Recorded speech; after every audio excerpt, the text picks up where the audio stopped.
ఈ బైబిల్ని 1600 సంవత్సరాల కాలంలో 40 మంది రచయితలు రాశారండి.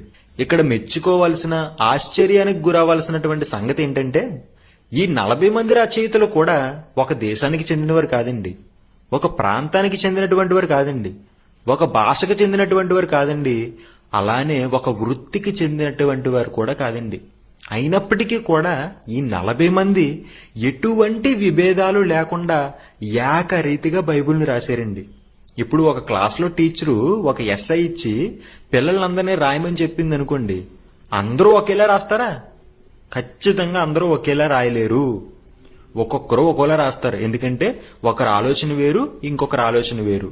కానీ బైబిల్ని రాసిన ప్రతి రచయిత కూడా అండి ఏకరీతిగా బైబిల్ రాశారండి. అది ఎలా సాధ్యమండి? ఒక కాలానికి చెందినటువంటి వారు కాదు, ఒక ప్రాంతానికి చెందినటువంటి వారు కాదు, ఒక భాషకు చెందినటువంటి వారు కూడా కాదు. ఎలా సాధ్యపడిందంటే దానికి బైబిల్ ఇస్తున్న ఆన్సర్ ఏంటో తెలుసా?